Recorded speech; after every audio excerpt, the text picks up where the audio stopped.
Do you want to come show your haircut? Come here. Hi. What's that? Simon, come over. You want Simon to come over? Yeah. Did you love that Queen Emma came to visit us today? Yes. Yes. Look at me. What? Over here, in person. What? What's on Mom's eyes? Hey, quiet voice, please. I see. You can have that. You can take it. Hey, come here. Why do you guys come in here and raid all the boxes? Mom. Bye. How come you didn't put my ghost one up there? Oh, why? That's such a good... Oh, Emma, remember when you said you needed new artwork? Ta-da! Okay, bye. Wyatt, take the little house. Wyatt, take the little house. Please. Welcome to a very special back-to-school / NFL kickoff episode of Not Gonna Lie. It's a Wave original brought to you by ZipRecruiter. I'm your host, Kylie Kelce, officially a mom of a kindergartner. I'm still not sure if I'm okay with that. No. My toxic trait is trying to order one of everything. I want to try it all. I do on almost every menu. I just want to try everything. One of everything. Just a little bite. And most importantly, go Birds! That's right, we made it real. Ones tonight is NFL kickoff, and it's Birds versus Cowboys at the Link. I love it. I've said it before on game days, life is not happening. Eagles are happening. For right now, all I'll say is it's time to break out the spoons. Yeah, I did just do the rally horn with my voice. Hold on. It'll be worth it, I promise.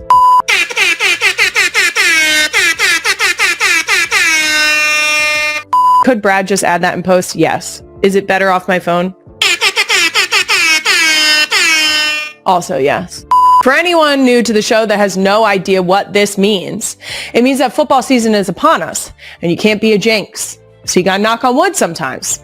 And sometimes the only wood you can find that's not fake wood around you.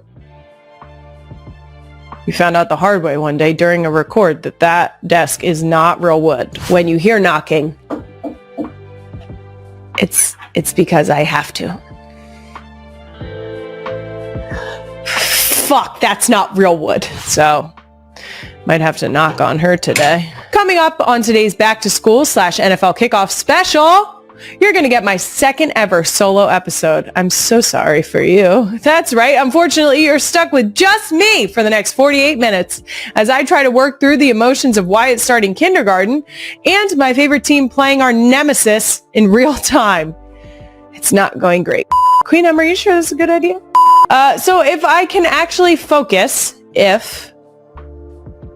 big if, the plan is to get honest about all things back to school. I'll answer a bunch of your Ask Me Something questions because, you guys had to have some parameters. The latest on the barn cat and how Benny is adjusting to Finn 5 months in. Plus, I'll give you my football predictions about kickoff. And let's get right into it today. I'm going to kick things off with a banger here. It's one of my all-time favorite segments. You know what's fucked up? Hey, you know what's fucked up? My baby is suddenly old enough to be a kindergartner. Oh my God. No. Oh, I don't like calling her a baby and then saying she's going to kindergarten. Give it a second. Okay. Wyatt has officially started kindergarten, which is fucked up. I'm not feeling great about it. It makes me sad. I swear she just came out, so it's kind of weird to send her to school, like officially. Do I think I'll cry at drop-off? No. Will I cry driving home from drop-off? Yes. I can almost guarantee that. Wyatt is so excited about kindergarten. I'm so excited for her because she's excited, but also, no. She has resorted to telling the adults in our house, myself, my husband, my mom, my dad, that she's growing up on us as a way to, twist the dagger. I don't like it and it's hurting my feelings. she's excited that she gets to eat lunch at school. And also, I think she's just excited to be back with her friends. She's such a little social butterfly. She loves being around kids her own age. She loves playing. She's like built for that. So I'll just be over here, sad. It's very, very sad. Queen Emma asked, have you and Jason realized this also means Wyatt officially did not get kicked out of preschool like her dad and her uncle? This is the first time I'm realizing that, and I'm calling that a win. We are 1 for 4 so far, and I kind of love that. I love our odds there. Starting off strong. I think Ellie will also achieve kindergarten without getting kicked out of preschool. Can't say the same for Benny. She is the ringer, and I just don't have faith that she will not do something diabolical. Let's just put it. She will do something that will, at the very least, put us on a very serious phone call. And I know that. I know that because I know Benny. Yikes. That does it for You Know What's Fucked Up. Moving on, I'm going to talk even more about back to school in a little bit, but first I've got to get honest about the 2025 Eagles. How am I feeling? I have faith in the birds, but not too much faith. I don't have any first game of the season rituals. I kind of just face it head on. You just have to, it's starting, we're here. You make sure that you wear your Eagles gear on game day, no matter what. Whether you're going to the stadium or not, you gotta rep it. I don't mind being the opening kickoff game because, quite frankly, ignorance is bliss. And I didn't even know that was the case because all I knew was that the Eagles started that day. I don't know that the NFL starts that day because I would know that once the season was underway. But when I tell you I have tunnel vision for the birds, I mean I have tunnel vision for the birds. And of course the Chiefs. But like, you get it. There's 2 schedules in our house that matter during football season. And so I would have come to that conclusion. There are a few things as electric as Lincoln Financial Field for an Eagles kickoff game. So I can't wait. I'm so excited. Let's go. Let's fucking go. Okay, now since I'm talking about the game, I figured I'd quickly do some kickoff predictions, except the real ones know I believe in jinxes far too much to give any real predictions about the actual game. So instead, here are my predictions about everything else. Essentially, instead of guessing how many TDs Saquon will score, I'm going to predict things like what color shirt Big Dom will be wearing. You get it. So Queen Emma has written out several home opener scenarios, and I'm going to respond to each with my best prediction. Queen Emma said I'm probably going to need my spoon, so got it. Number 1, how many times will I say fuck the Cowboys from the moment I step into the parking lot to when I return to the car post-game? Over under 30 times? I'd say over. Over 30 times for sure. That is honestly one of the key bonding moments that you get to experience in Lincoln Financial Field on a game day against the Cowboys. So I will be partaking in that. What else will I be saying? That's one of the downsides of going to watch a game in person. I have said it a number of times now that when I go to the stadium, I am not allowed to be as free with my thoughts and feelings as I am in my own living room, in the privacy of my own home. So I will probably be saying significantly less curse words in the stadium than I will when I watch games at home. So, will I think them? Yes. That's probably going to be the entire narration of my inner thoughts. Number 2, what Eagles jersey or shirt will I be wearing to the game? That's game time decision. I have a couple favorites.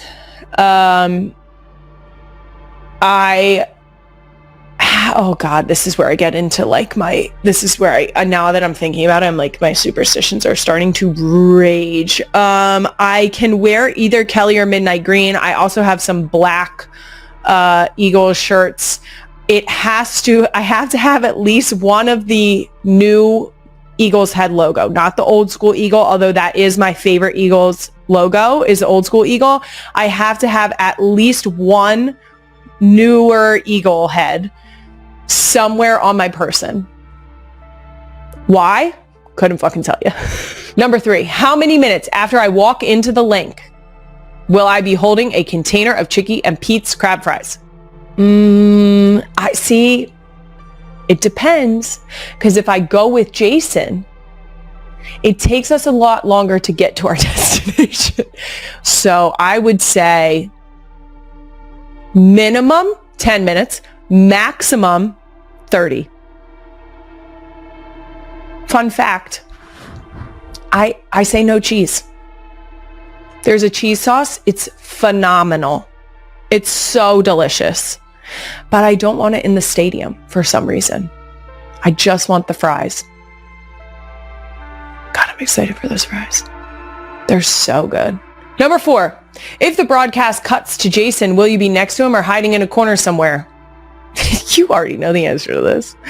I'll be hiding in the corner. I love to sit next to my husband. I enjoy sitting next to him for football games, because then I can either hear his feedback when he talks to himself about it, or I can actively ask him questions while it's happening that makes the game even more fun to watch and more enriching because you have a deeper understanding. But I, at the risk of ending up on the Jumbotron, I will probably find myself somewhere else. Or maybe I'll try to ask around, get to the bottom of when they would be. They have a very strict run of show that the people in the stadium do an outstanding job producing for the entire stadium. So maybe I can just like get a hint. Oh, hold on. You can send the girls into the house at 10 first. There's about to be a clusterfuck of children. I'm just warning you ahead of time. Hi, babies. Oh, you're ready for Miss Cindy? Yeah! Oh, this is the cutest thing I've ever seen. My babies, my babies, my babies, babies, babies. Do you want to come show your haircut? Come here. Hi. Yeah. What's that? Son, come over. You want Simon to come over? Yeah. Did you love that Queen Emma came to visit us today? Yeah. Yes. Look at me. What? Over here, in person. What? What's on Mom's eyes? Hey, quiet voice, please. I see. You can have that. You can take it. Hey, come here. Why do you guys come in here and raid all the boxes? Mom, no. Bye. How come you didn't put my ghost one up there? Oh, why? That's such a good... Oh, Emma, remember when you said you needed new artwork? Ta-da! Okay, bye! Wyatt, take the little house! Wyatt, take the little house! Please? Okay. Number 5, what are the odds I lose my voice from booing the Cowboys for 3 hours straight? Slim. Because, like I said, I have to be on my best behavior in the link. But I'll be thinking it. And that does it for Can I Be Honest and my non-football predictions. Moving on, let's take a little football intermission here and get into some of the questions the real ones sent in for Ask Me Some Things, because Ask Me Anything was far too open-ended. Seriously, you guys, you gotta get a grip. Okay, let's get right into it. First question from Beth Erickson 7. Update on Benny and if she likes Finn yet? Beth, I'm so glad you asked. Over the last 5 months, we have definitely had progress. Benny will still tell people to put her down, but it has progressed from put it down, which I'm going to call progress. We also have had a few times where Benny actually talks to Finn, or what she likes to call plays with Finn.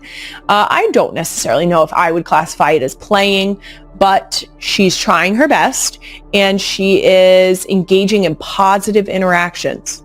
So, calling it a win. I have asked her recently, should we keep her? When I say that, I mean it in like a playful way, but I have said, hey, Benny, do you think we should keep her? And she said, yes. So that's great. To be fair, previously she has answered no. So again, progress. We'll take it. Next from TBB_9, how's the barn cat doing? Well, we don't have one. When we need to find one, I don't think it will be difficult.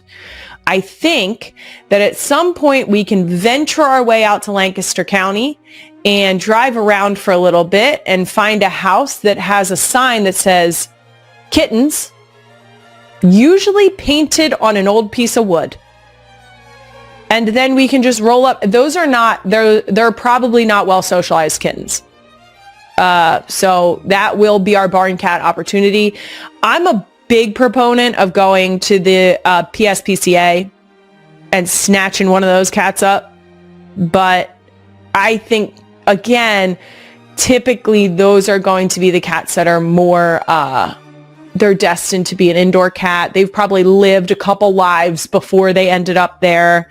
Yeah, so I think that at some point, or maybe the cat distribution system will grace us with a contribution. I get this on my TikTok feed all the time of people finding a puppy and then they get out of their car and there's 7 puppies in the grass next to the highway. I think I've been preparing for that moment my whole life and I'm waiting for it to happen. Similarly, I'm listening for a faint meow at any point every single day of my life. An important follow-up to a lot of cat questions would be, what will the cat's name be? I know that my husband is on board with this, so I'm going to go ahead and say this. I love the idea of a cat being named after a food. I love the idea of any pet being named after a food. I think it's hilarious. I think it's adorable. I think it is charming. I love it. I love everything about it. The girls will be asked about what they would like to name a cat, but their submissions will probably be dismissed pretty quickly because I've heard what they've come up with in other situations. Finn's nickname is Pickle because Ellie said she wanted to name Finn Pickle, and then she was fully committed to the name Pickle.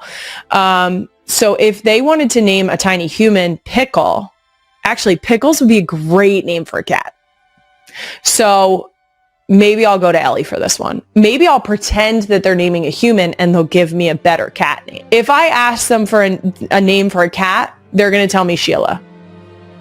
So I'd rather a cat named Pickles than a cat named Sheila. Anyway, and lastly, go to favorite treat you hide from your kid/husband. Are you successful in hiding? A sweet treat, any sweet treat, literally any sweet treat. I have a sweet tooth. I love a sweet treat. Not all sweet treats, but a lot of sweet treats. Here's the deal. Best part is I don't have to hide it from my husband. We have slightly varying preferences when it comes to sweets. He's an ice cream guy. I'm not really an ice cream person. It works out great because I love chocolate cake. He's not that big into chocolate cake. He'll eat it. Same way I'll eat ice cream, but it's not something I would seek out, which makes us very complimentary. And I love that for me. Also, if he wanted to share something, I would share it with him in a heartbeat. My kids, on the other hand, I will sneak donuts into the house. I do have a stash at any given point of some type of sweet treat. Current sweet treat, there is an entire bag of Bunch of Crunch, if you know, you know, from BJ's. I got a whole bag of Bunch of Crunch. And occasionally I just grab a couple out on my way by. The key is that with 3 moving children it's really hard to successfully sneak it and eat it before they realize. So I just always end up sharing a little bit with whichever child catches me. And that does it for Ask Me Some Things. Part 1, that's right. I'm going to answer even more questions in part 2. But first, ZipRecruiter. As the 2025 NFL season begins and the Kansas City Chiefs prepare to face the Los Angeles Chargers in Sao Paulo, Brazil, there's a different kind of weight hanging in the air. It's not just about another divisional battle. It feels like the possible beginning of the end for one of the greatest to ever wear red and gold, Travis Kelce. For over a decade, Kelce has been the heartbeat of this franchise. Since 2014, he has tormented the Chargers time and time again, stacking up 1,357 receiving yards against them alone, scoring relentlessly, catching nearly everything thrown his way with a stunning 72.7% catch rate. When the lights were brightest, he delivered. When the moment felt impossible, he answered. But now, everything feels different. This offseason wasn't just about football. It was about legacy. It was about love. It was about whispers of retirement that shook Chiefs Kingdom to its core. After a heartbreaking Super Bowl 59 loss to the Philadelphia Eagles, Kelce didn't want that to be his final memory. He couldn't walk away like that. Not after everything. Not after building a dynasty alongside Patrick Mahomes under the steady leadership of Andy Reid. At 35, turning 36 in October, with a contract entering its final year, the questions are louder than ever. Is this it? Is this the last dance? He says he feels young. He says he's ready to rock. But time is undefeated. And fans can't ignore the reality that year 13 could quietly be goodbye. Even with a new chapter beginning in his personal life, his engagement to global superstar Taylor Swift, Kelce chose football for one more run. He chose the grind. He chose the fight for another AFC West crown. He chose the locker room over the sunset. Still, there are signs that the end is somewhere on the horizon.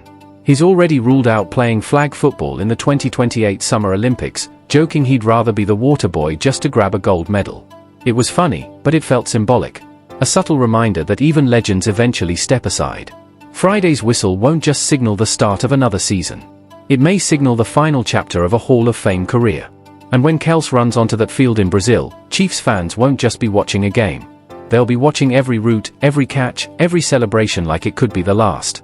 Because sometimes you don't realize you're living through the end